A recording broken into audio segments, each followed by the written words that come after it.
the right, the door to the right, or the open area to the right, and then turn left. Okay, To the so other hello side. everyone. Might be The not- last time we talked about Yeah. the conformal mapping Next to the between design the P middle. domain and the Z domain, and we learned that actually the stable region here, left of the imaginary axis, is mapped directly into the unit circle in the Z domain. The imaginary axis itself is mapped right onto the unit circle, and the unstable region here on the right hand side with a positive real part for the poles is mapped to the outside of the unit circle.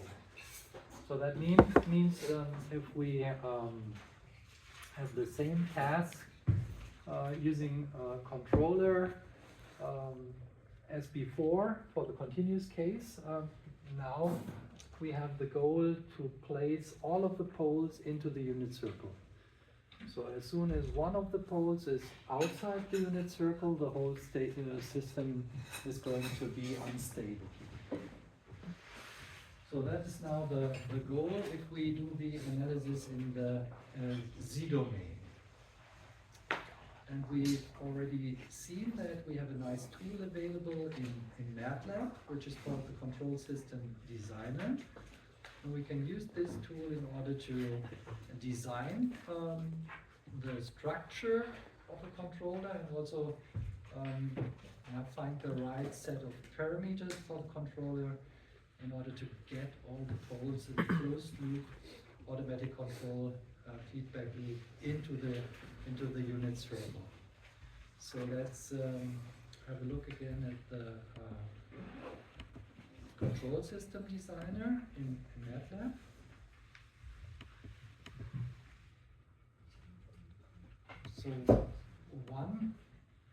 So we've seen that there are different figures actually, which are all interconnected. So as soon as you start changing some characteristic in one of the figures, then all of the other figures will automatically be updated, and also the controller itself and the parameters are going to be updated as soon as you change something somewhere in the control system designer. So the command here in the command window to start the tool is a CISO tool, single input, single output tool.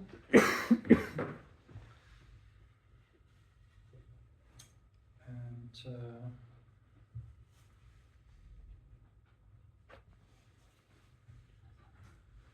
takes a while. And it should pop up. Here we are.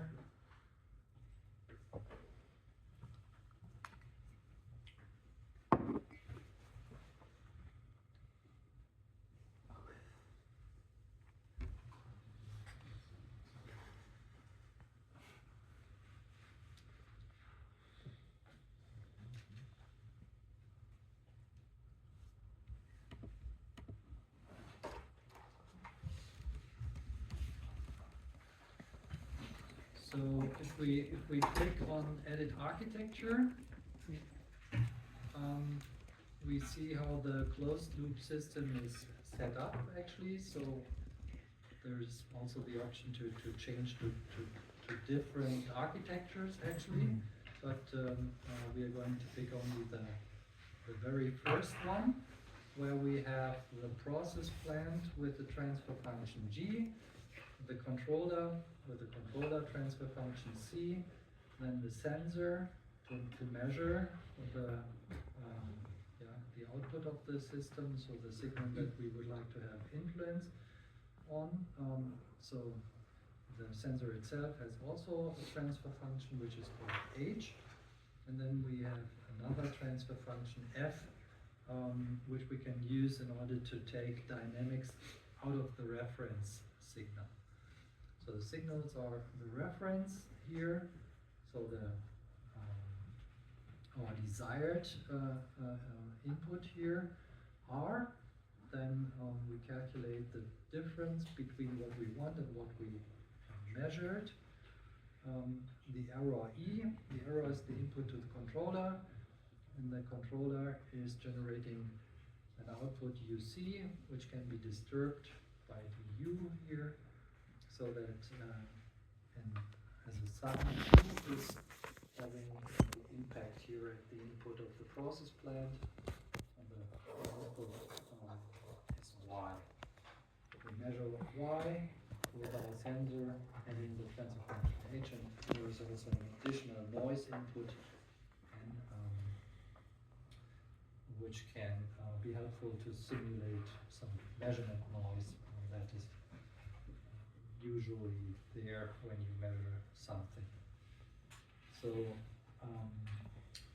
let's have a look again at the different figures here. In the right in the middle, we have the Bode editor, and it shows the Bode diagram of the open loop transfer function, or open loop in a way that we cut the closed loop circle somewhere and pull the whole circle apart like a chain, and then all the individual transfer functions are in a sequence. So the transfer function of the open loop is just the product of all the individual transfer functions here. Here on the right hand side we have the root locus editor. Here we see the root locus curve, which is a very nice tool to place the poles where we would like to have them, really for the closed loop system, including the controller. And here down below we see the step response. So if we excite the system at the reference input R with a desired input, then we see the step response of the reaction of the closed loop system at the point Y.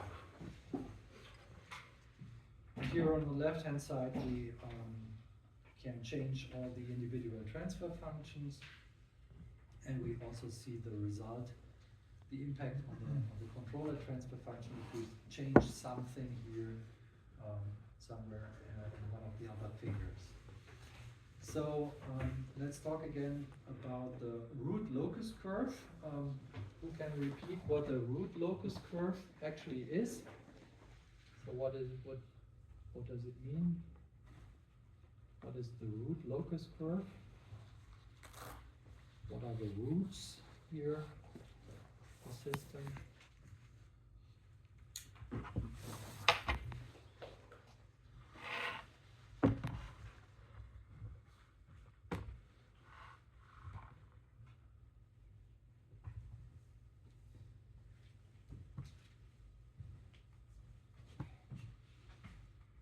So if we have a look again at the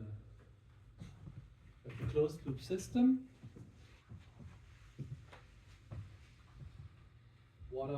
what is the root locus curve for such a system?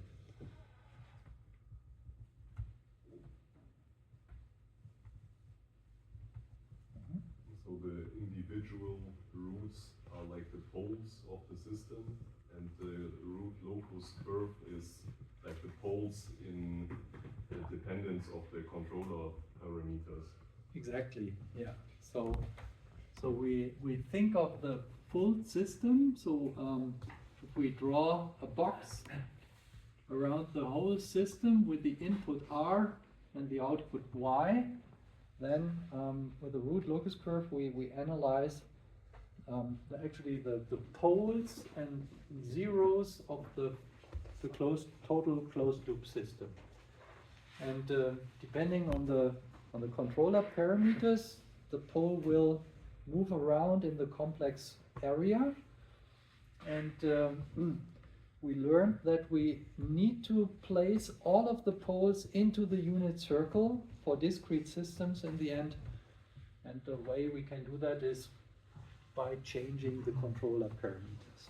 Changing the parameters means we push the poles around We need to get them all into the unit circle in order to have a stable behavior. And then we intend to have them at right locations to fulfill the requirements for the dynamics of the step response in the end. So this is the root locus curve. Actually, it is always depending on one controller parameter, and the branches of the root locus curve are actually the possible locations that we can reach with this 1 degree of freedom as a function of the one controller parameter. So maybe it would be worth it to have a look at one little example for the root locus curve in order to remember how this works. So let's have a look at this example here.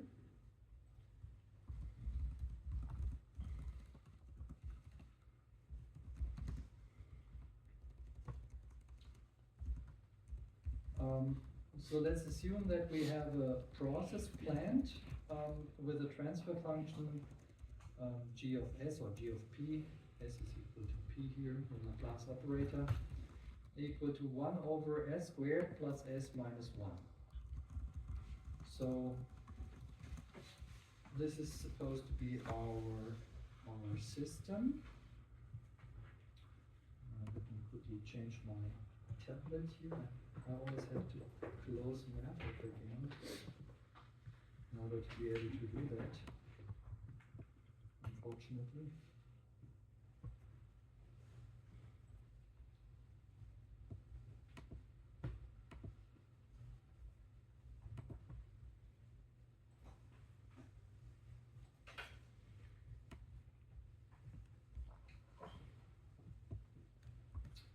Okay, no.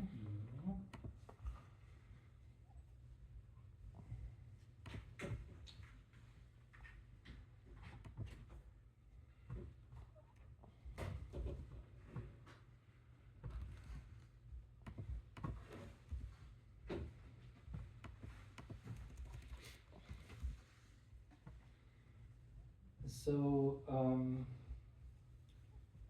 so this is our transfer function for the process plant.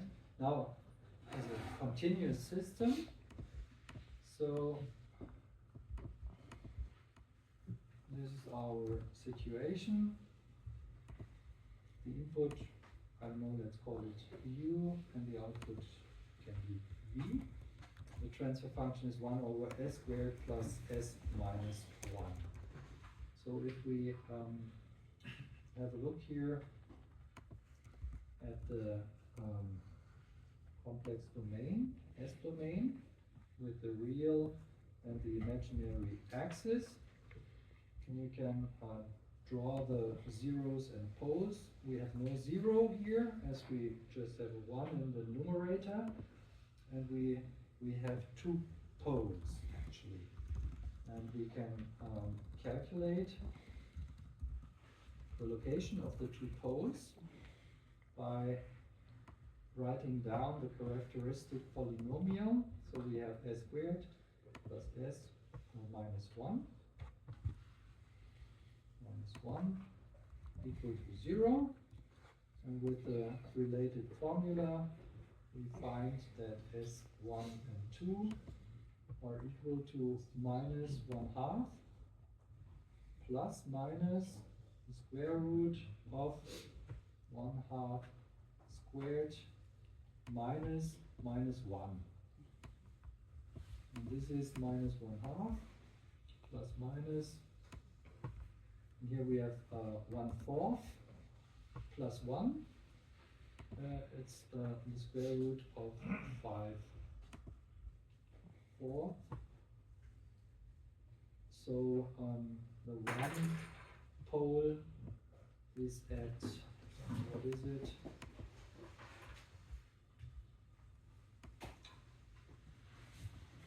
Let's have a look at the calculator. So 4 5 over 4, 1.25, and then the square root is 1.12, and 1.12 minus 0.5, so we have minus 0.5 plus 1.12, this is S1,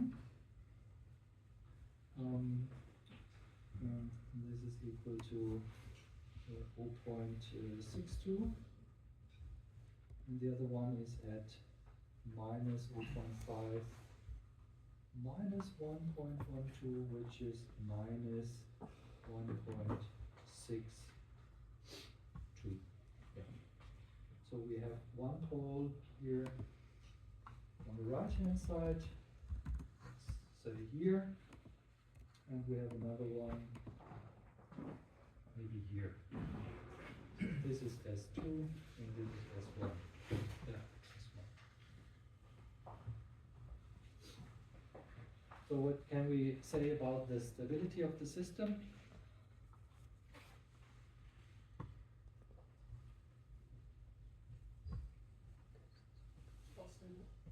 Unstable. No? We have S1 here in the right half domain with it's positive, so the exponential function which is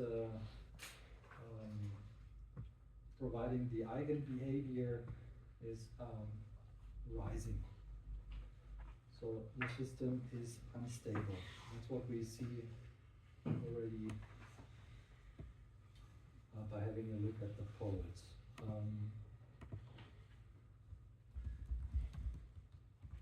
So now in a second step, we can try to stabilize the system using a controller. So that means we have to build around this process plant actually our closed loop control circle. So that means we need a comparison between the reference value and the actual value of V. So that means we have to measure V, and we assume that we do it in an ideal way. So the transfer function here, which was in the control system designer, this H, is supposed to be 1. So I just draw a line here. And then R minus V is the error. And the error goes into the controller. The controller has a, let's say, transfer function GR. And the output of the controller is used to influence the input of the process plant in order to stabilize this unstable system. Okay, and now as a structure for GR, we're using a simple proportional controller. So we just have a factor KR that we can adjust in this closed loop situation and influence the poles of the closed loop system by changing KR. So the closed loop system, so I use red. The new closed loop system is this system here, this box that I draw in red.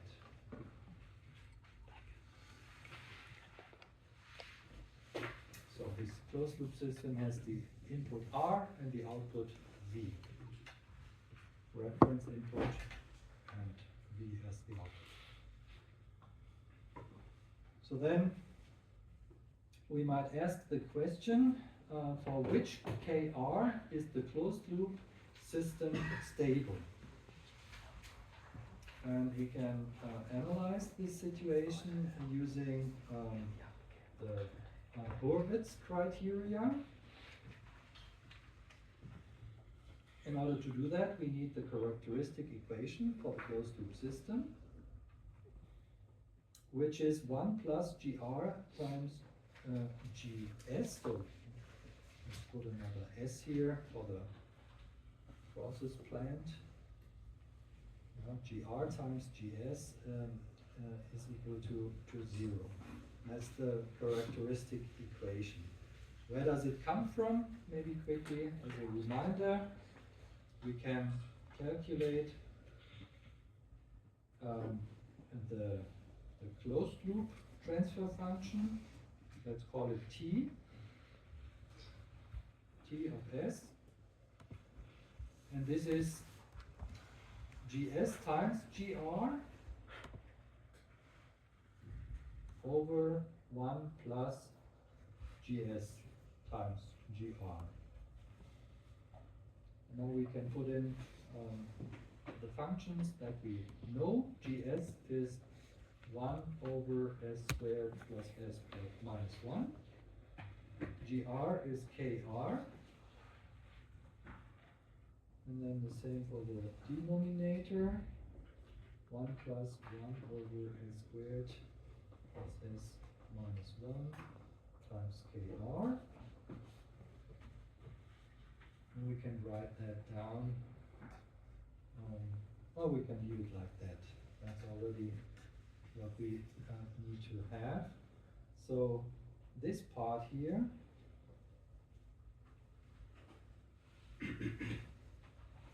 so the denominator, this can be analyzed to calculate the poles of the closed loop system T with a transfer function T of S. So if we take this denominator and set it equal to 0, then we have the equation to calculate the closed loop poles of the red box, including the controller that we have implemented now. So let's do that quickly. So if we multiply with the S squared plus S minus 1, then we have an equation S squared plus S minus 1 plus KR is equal to 0. And here we see that the location of the poles of the closed loop system is dependent on KR. So we get now S1 and 2 equal 2 minus 1 half plus minus the square root of 1 half squared minus this constant part here, which is minus 1 plus KR. So what you see here right now is that if I change the KR, I change the location of the two poles for the closed loop system.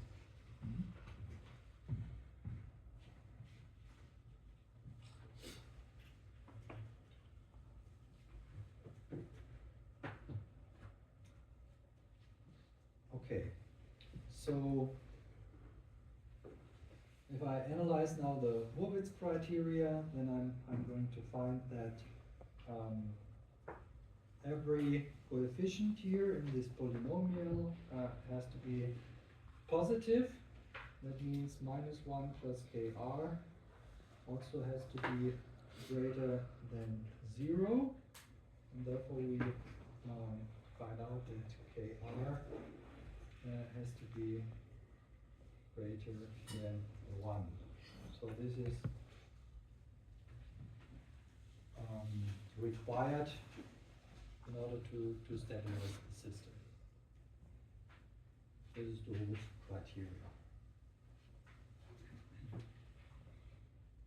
Who is familiar with the Hurwitz criteria from the fundamentals of automatic control? Yeah. Who is not familiar with it? Okay.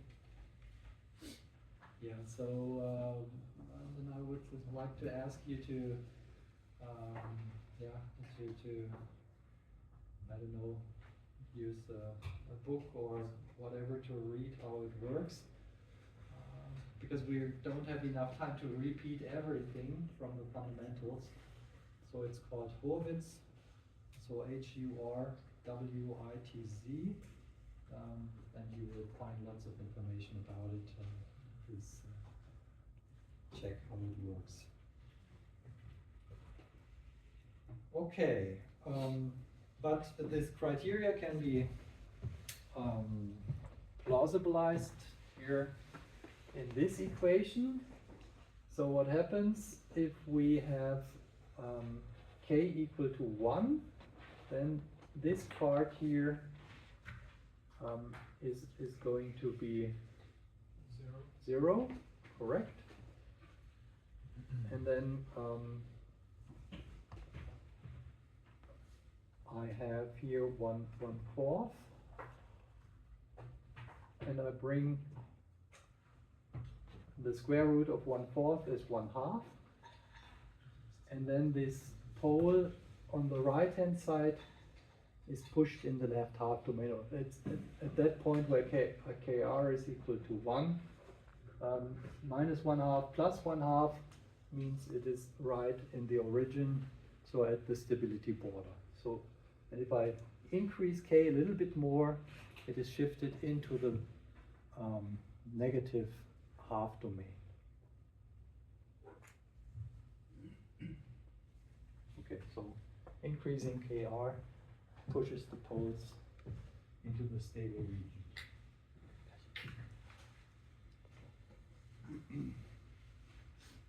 And let's have a look at that characteristic a little bit more in detail. So here we have again the characteristic equation, and here we have the location of the two poles as a function of kr. It's actually what we have written down here above. And if we now draw the location as a function of this kr, so we say P1 and 2 are a function of kr.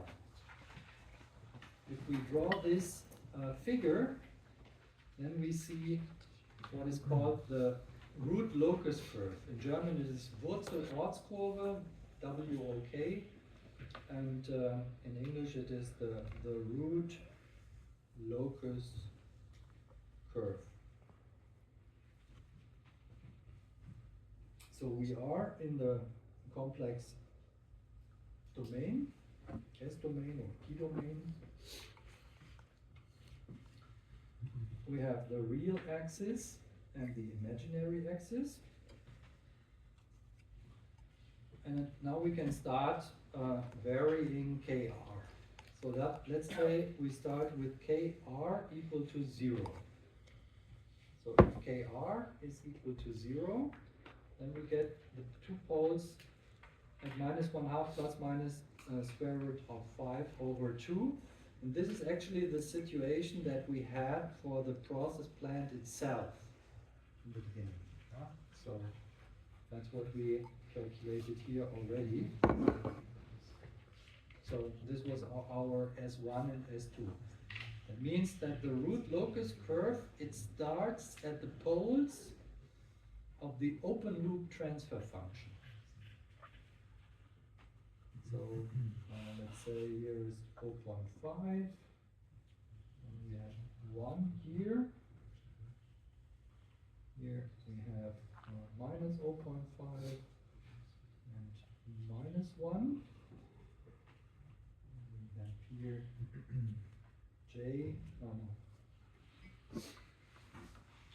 here we have J, here we have minus J. So let's use black for kr equal to 0. That was the 0.62. This is maybe here. and minus 1.6 maybe here. So these are the poles of the open loop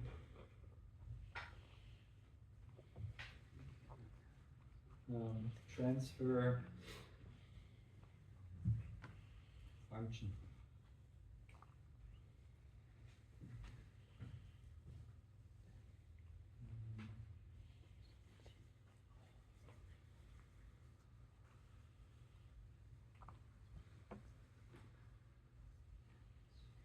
To put that somewhere else, because I need the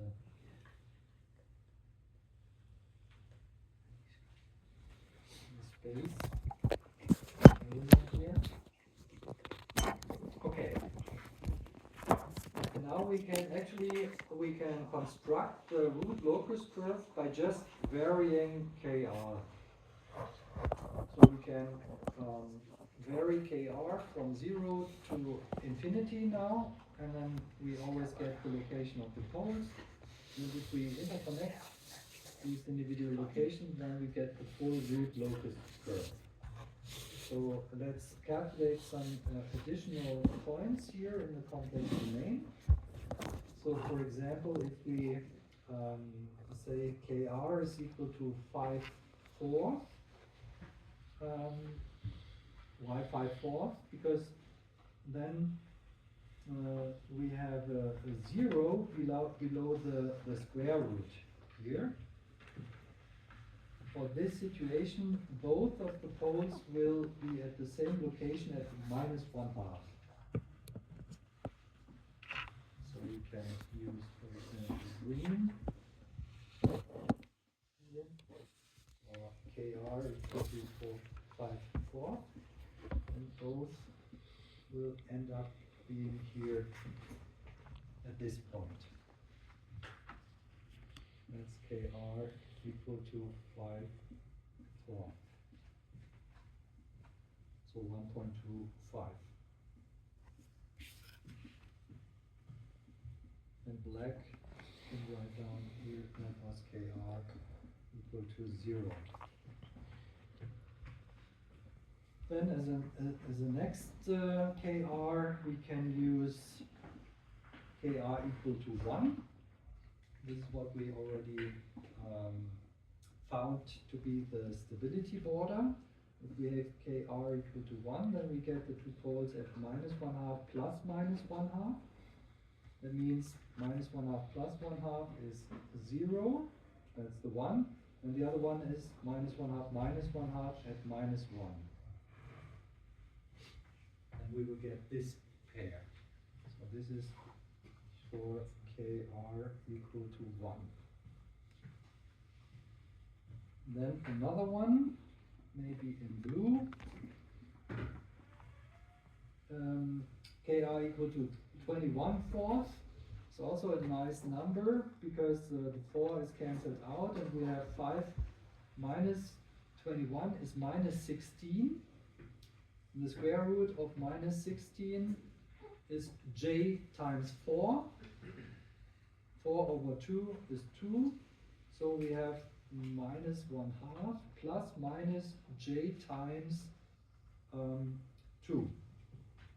And this is a conjugated complex pole pair with the real part being at minus 1/2. And if this is j, then maybe here we have 2j. So one pole is here and the other one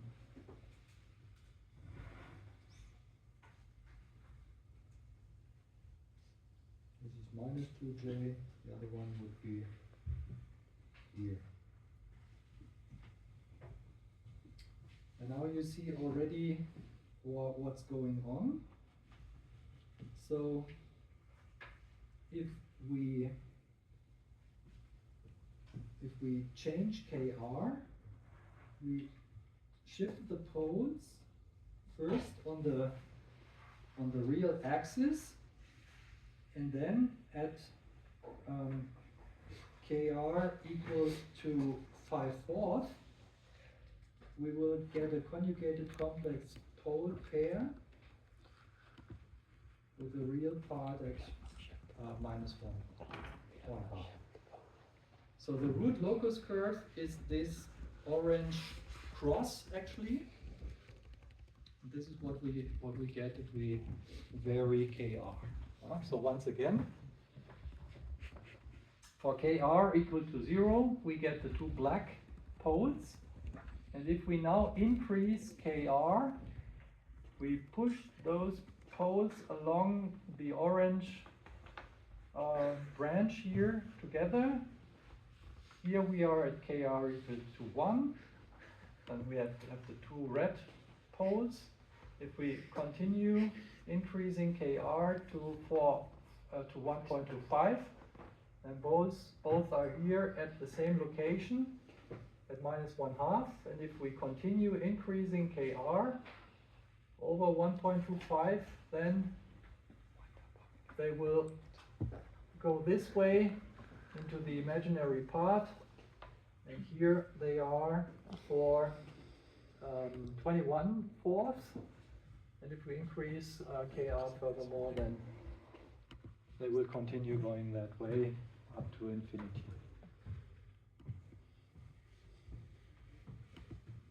So you see, we are changing KR, we remove the poles through the complex domain, and the goal with the controller is to have them where we would like to have them. So first requirement is, of course, both have to be in the left half domain in order to get a stable system. This is already the case for KR bigger than 1. Then we have both already left of the imaginary axis. Now we can say, okay, we would like to have a well-damped behavior, which is the case for damping ratio capital D equal to, let's say, 0.7, so 1 over the square root of 2. And if this is the requirement,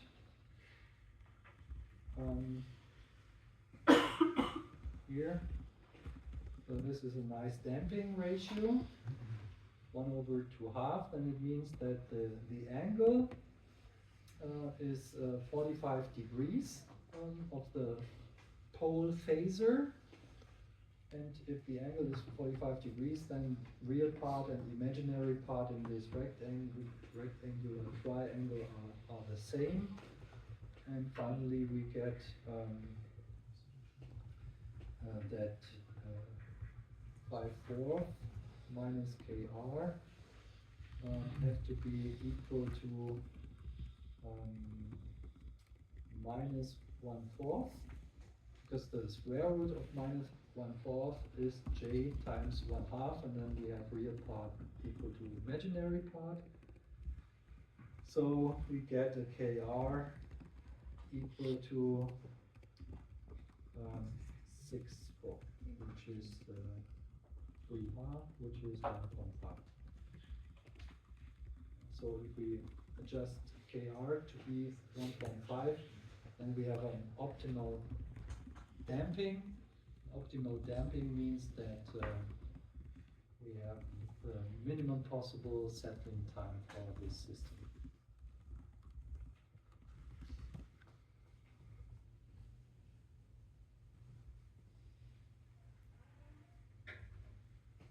Okay, so much as a quick repetition of the root locus curve.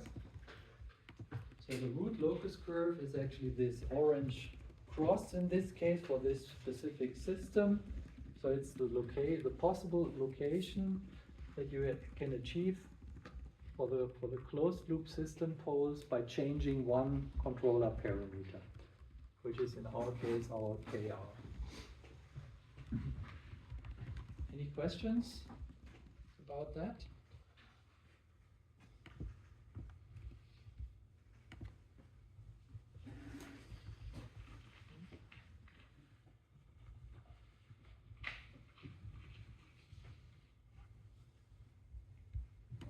So for the continuous case, the goal is to get all the poles into the negative half domain here, and for the discrete system, that's now the next step for this lecture, is the goal is to get all of the poles into the unit circle by changing the controller parameter. Question? No?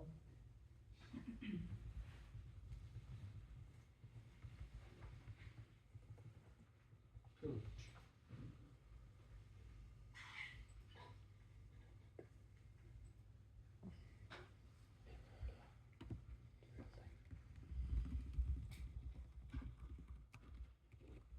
Okay, here on the slide we have another example.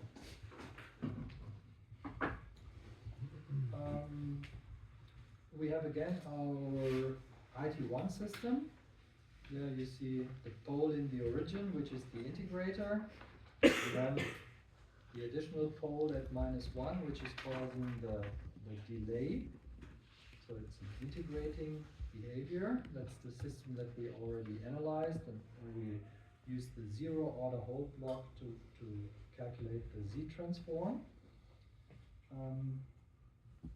So now we have this transfer function for the process plant, and we also use a proportional controller in order to control the output Y, here based on the reference input R. Okay. So as before, we can now calculate the closed loop transfer function Y over R for the complete closed loop system. So this is actually the transfer function in the forward path, which is K times GP over 1 plus K times GP. So this is the formula related to that. So if we maybe once again, if we name this signal here, let's call it X, then Y is equal to GP times X, and then E is equal to K,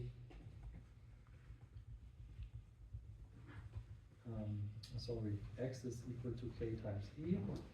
X, so the output is always transfer function times the input, so X is equal to K times E, and E is equal to R minus Y.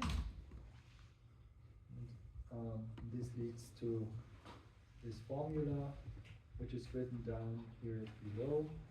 So we have Y is equal to GP times K times R minus Y. And then we can calculate Y over R. So we get Y times 1 plus GPK. If we put GPKY with a plus to the other side, and on the right hand side remains GPKR. And then if we calculate Y over R, we get GPK over 1 plus GPK. So that's what's written down here. And now as a next step, we can put in the transfer function for GP. So let's make one step in between. So K times 1 over P times P plus 1 over 1 plus K times 1 over P times P plus 1 is equal to, if we take this part here and put it down in the denominator, we get k over p times p plus 1 is p squared plus p plus k. And that's the result that is written here. Now we can calculate again the location of the poles for the closed loop system as a function of k by evaluating the characteristic equation. P squared plus p plus k is equal to 0. So we get p12 equal to minus 1/2 plus minus square root of 1/2 squared minus k. So again, we have here the situation where we can vary our k, and by varying the k, shift the poles through the complex domain. Okay, so let's do that with MATLAB and have a look at the control system designer.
Okay, so let's define the transfer function of the process plant. GP, this is equal to TF for transfer function. And then we need to provide the coefficients of the numerator and the denominator here in the brackets, separated by a comma.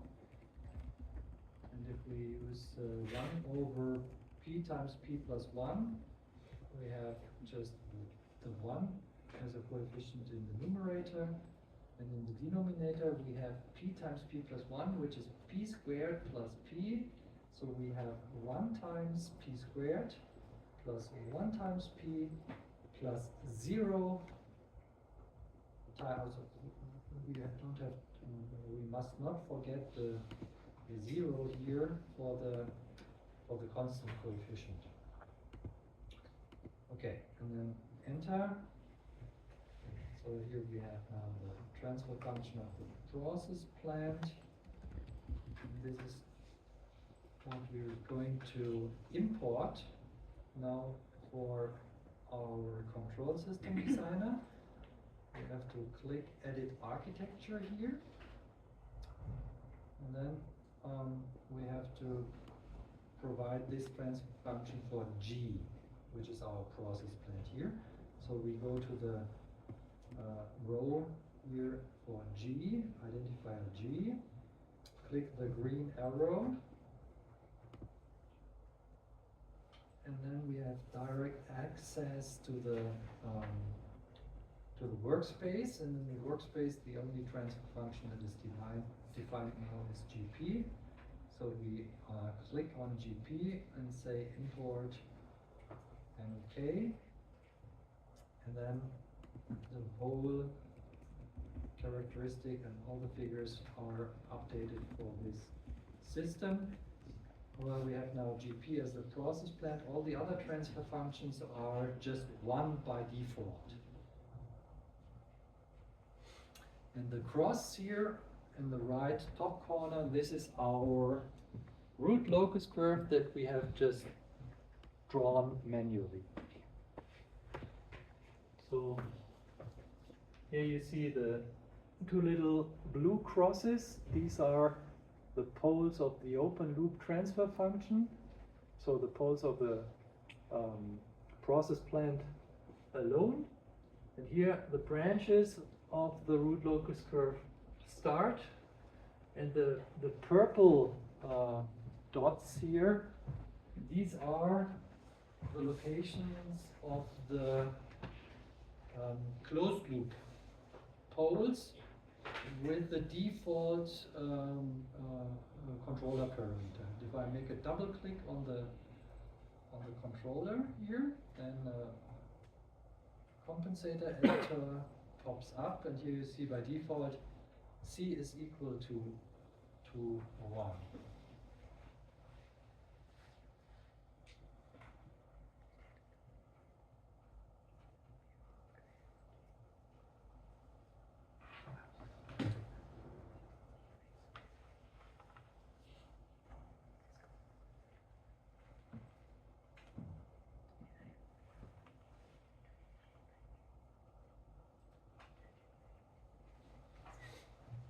And before, when we calculated the root locus curve manually, we had a different process plant, the instable process plant.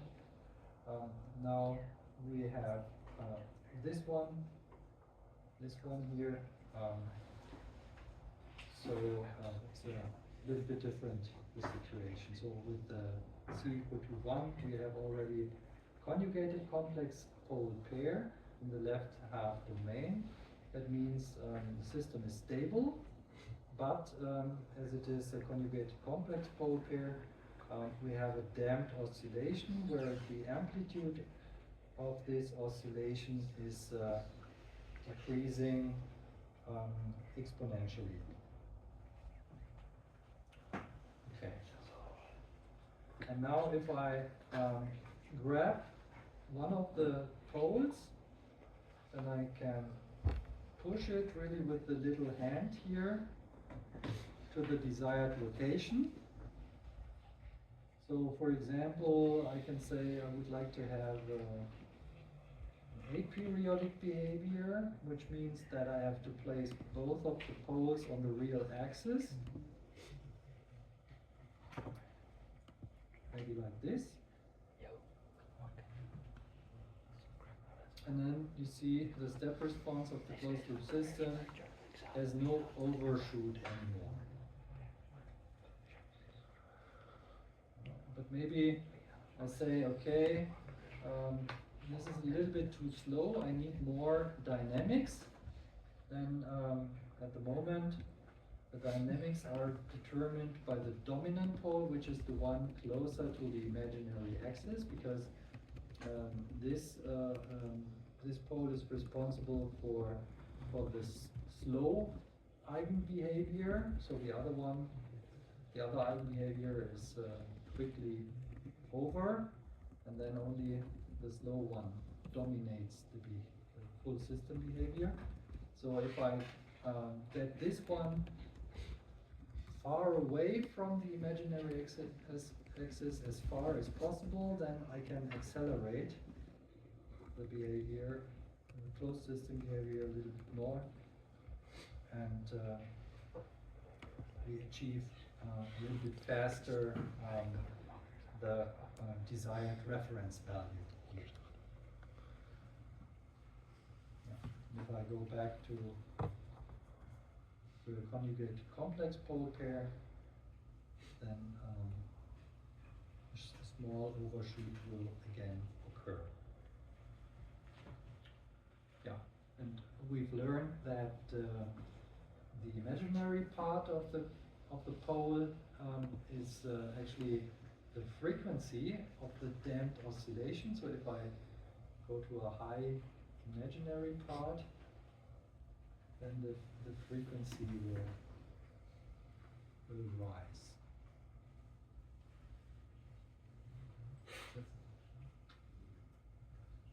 That's what you see immediately here in the step response. Okay, and let's say we have the poles now.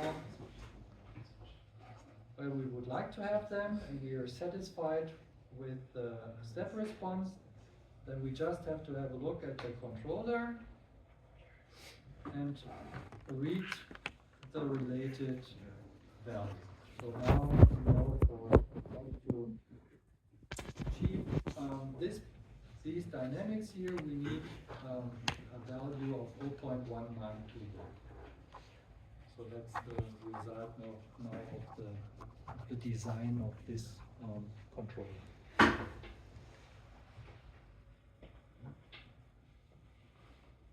Is that clear how the whole design process works? Okay.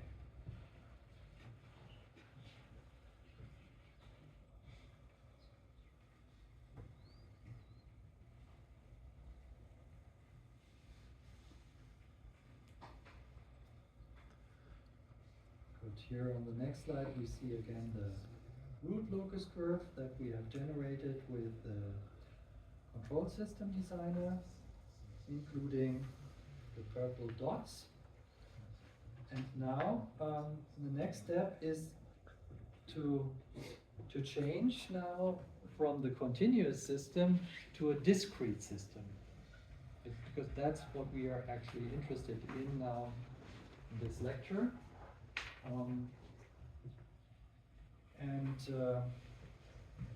One thing that we see here, if we have a look at the root locus curve for the continuous system, is that for this integrating process plant, it can actually never become unstable, because all of the branches of the root locus curve are already here in the left half domain. So in contrast to the other example that we have analyzed manually, for this process plant, we start already here right on the imaginary axis, and as soon as we increase the controller parameter just by a little bit, we will go directly into the stable region, and we can change it as we like. We will never get a pole here in the right domain. So the system can never become unstable. However, we adjust the parameter. It's not possible for the continuous system. But if we go now to a discrete situation, which is easily possible, so the control systems designer, then we have our transfer function g of z, the one that we calculated already before, a few weeks ago.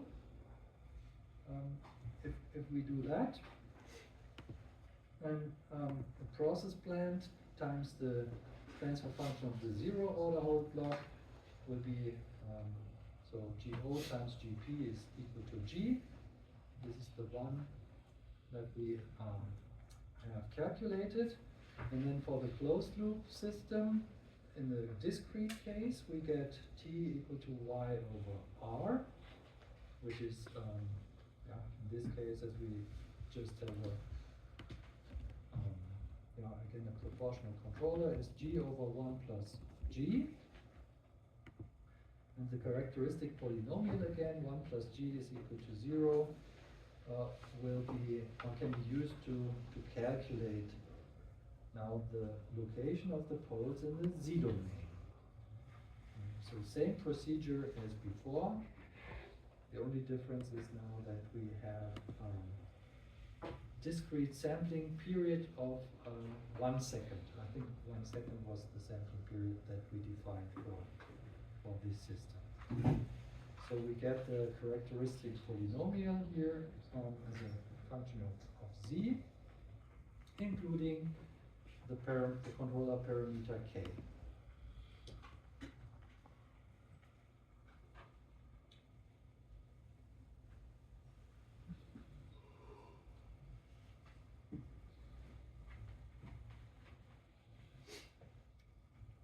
And then let's calculate the poles for for the discrete system together.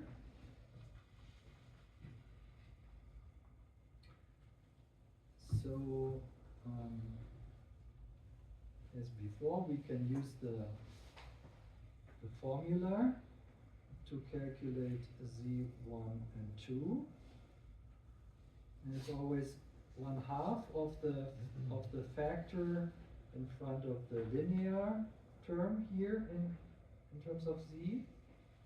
So we get minus 0.37 minus 1.37 K, 0.37 K minus 1.37 half plus minus the square root of, actually this expression squared, 0.37 K minus 1.37 half squared minus the constant term. So 0.26 K plus 0.37.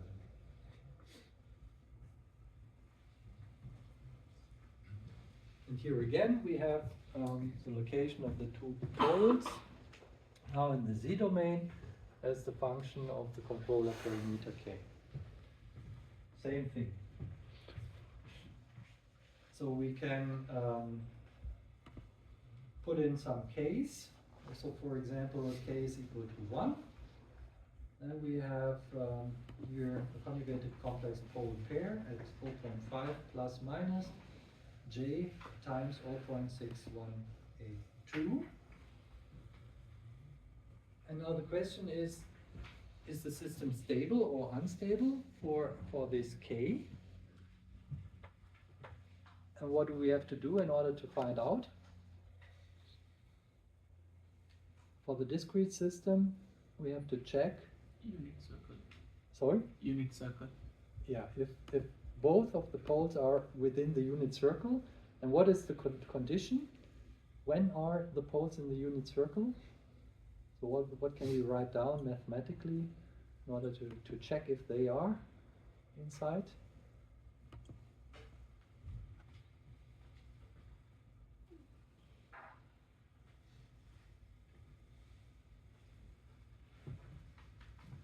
So the unit circle, yeah, so the length of this pole phasor has to be less than 1. So the length is, according to Pythagoras, is the real part squared plus the imaginary part squared, and we have to calculate the square root from that. So if we do so, we find out that the pole phasor length in this case is 0.795, which is less than 1, so that means both are in the unit circle, and for K equal to 1, the system is stable. And now if we go, for example, to K equal to 10, increase it to 10, then we can do the same calculation again. We find that the length is, in this case, 1.735. That means it's bigger than 1. Both poles are outside the unit circle, and then the system is unstable.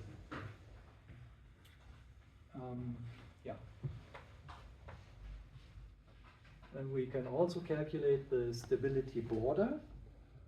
What is the approach, the condition that we have to write down in order to find the stability border?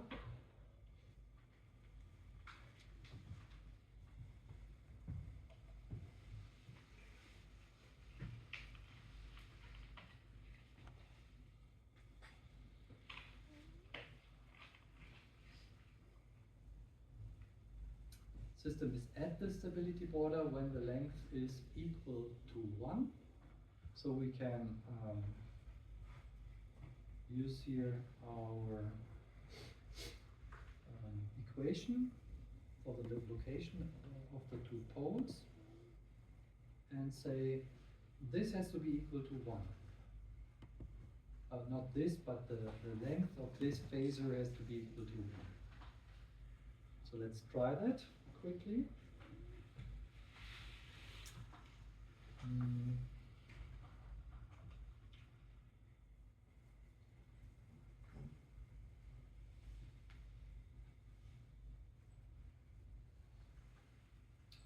Snipping tool.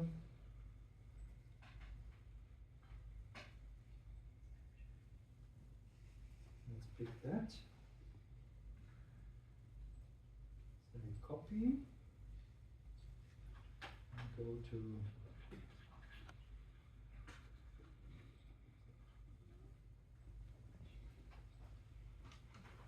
PDF annotator.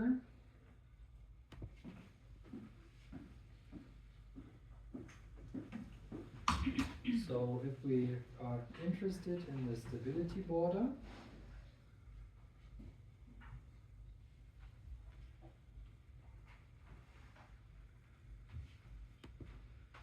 then this means that Z12 absolute value must be equal to 1.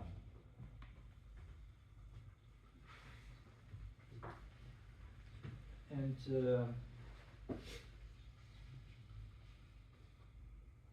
the absolute value of the poles in this case can be calculated from, so if I have a pole phasor,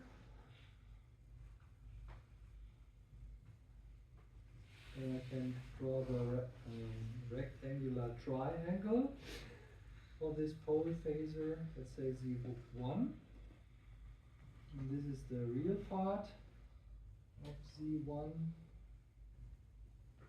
and this is the imaginary part of Z1.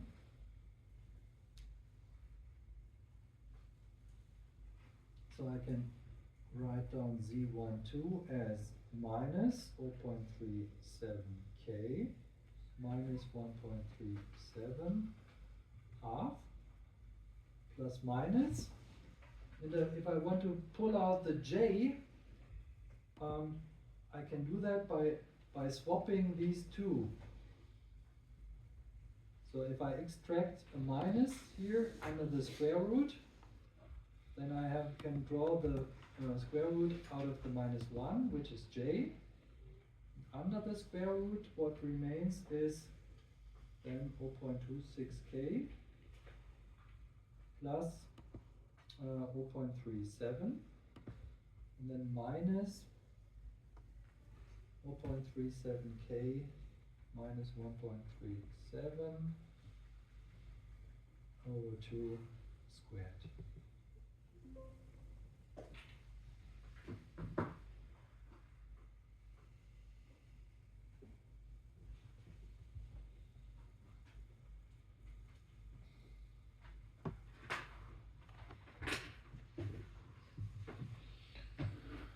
So, and now the length of Z1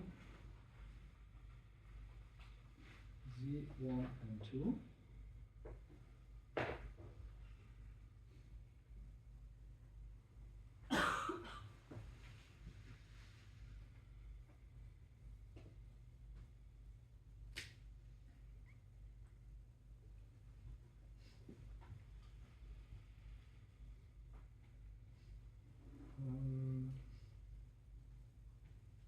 Is equal to minus 0.37k minus 1.37 over 2 squared plus imaginary part squared, where the square is cancelled out with the square root actually. So I have plus 0.26k plus 0.37 minus 0.37k minus 1.37 over 2 squared. And the good news is that this one and this one eliminate each other. so that we finally get the equation Z12 is equal to 0.26k plus 0.37, and this has to be equal to 1.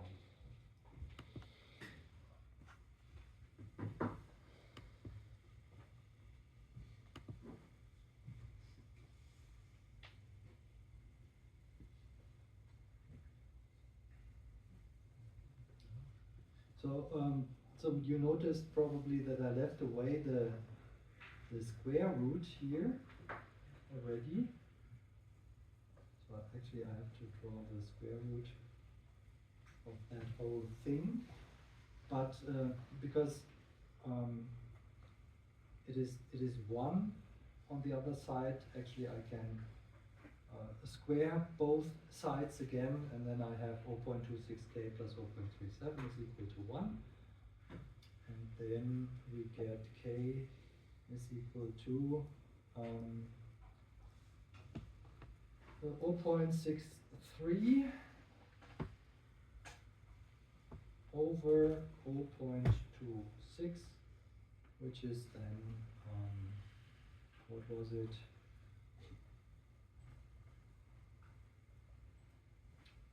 2.39.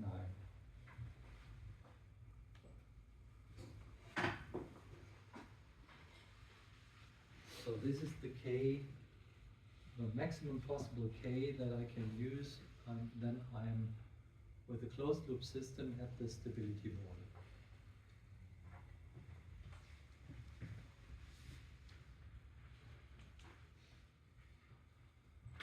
Yeah.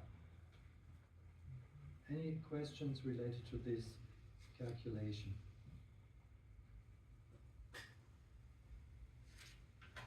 So we are always checking against the unit circle.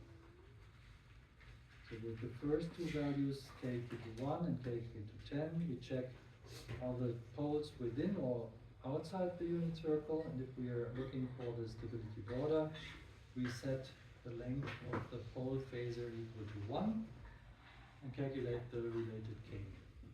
That was 2.39, so we know this is the maximum k that we are allowed to adjust until the system becomes unstable.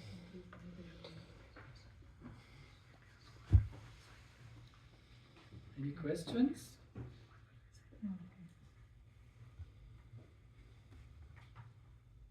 So let's have a look at the control systems designer. So the cross was the root locus curve for the continuous case.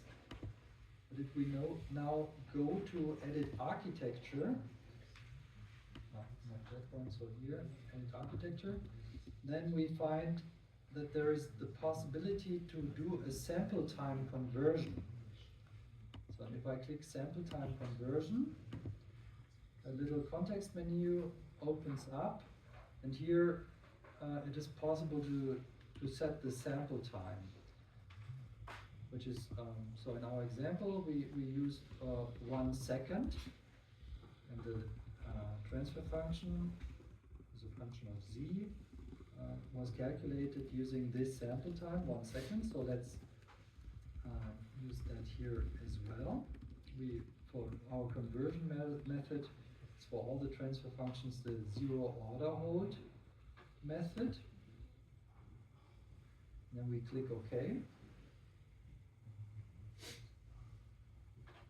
And then we see the new root locus curve for the discrete closed loop system. You see it looks totally different. Again, the branches begin at the poles of the open loop transfer function, and later on we will see that they end at the zeros or at infinity if there are less zeros than poles available. And for k equal to 1,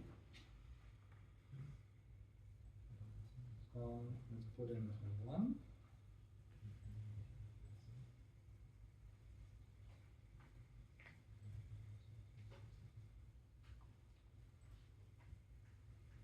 You see, we get a conjugated complex pole pair.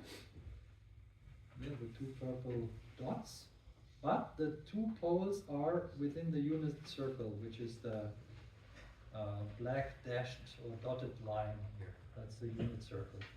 And both are within the unit circle as we have calculated.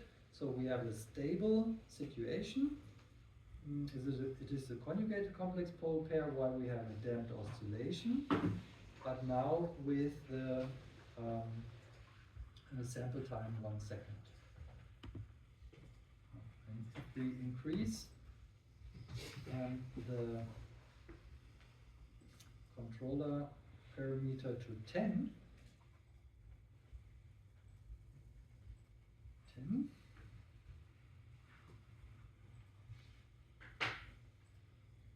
then you see the poles went along the branches of the root locus curve, so along this circle, but now they are outside the unit circle, and that means the system is unstable, and we get an oscillation with an amplitude that is increasing exponentially. So you see here 10 to the power of 25, and it's already a very high value, unstable situation. So what we have calculated on the slides has been confirmed.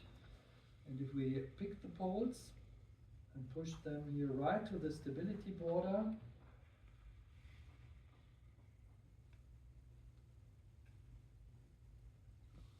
there, it's still a little bit unstable, so I go a little bit more into the unit circle. So you see here in the step response that we are already pretty close to the stability border. Here we have a poorly damped oscillation.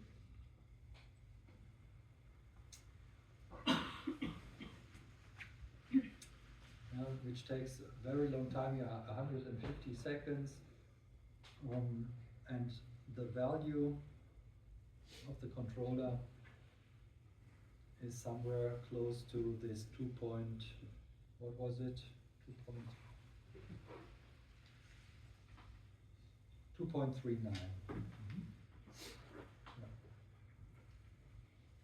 And if we type in 2.39, then we are right at the stability border.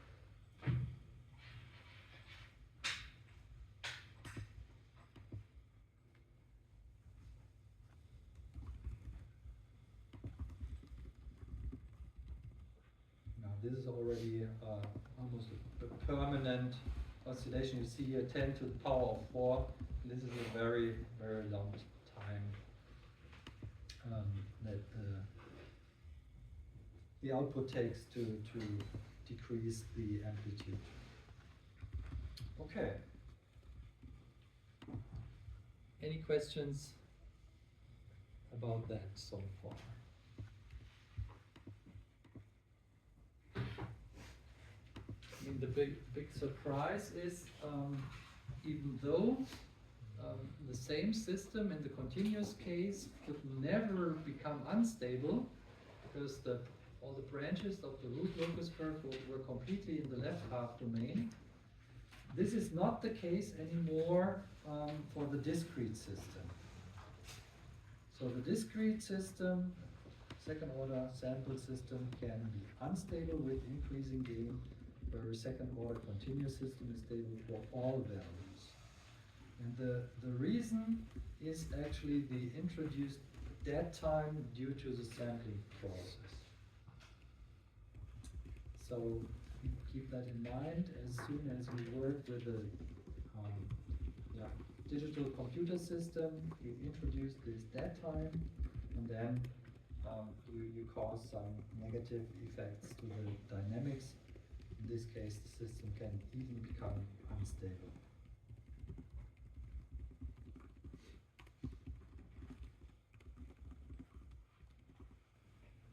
Okay, yeah, that's the root locus curve for the discrete system again with the stability model at k equal to 2.39. Okay. Any questions about that?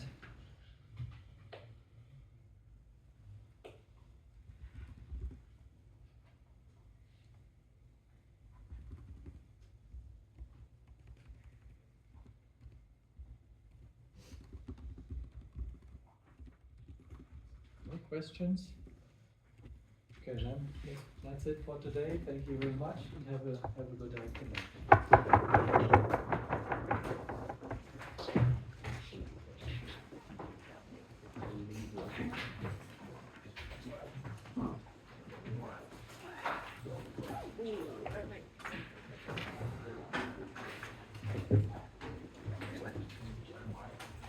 Huh? More than something?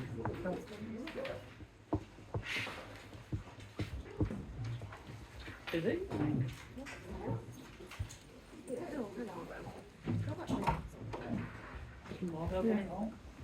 Is Dad from here? I was like, hold on a minute. Does he still want to live? Yeah. Why wasn't it? I looked to my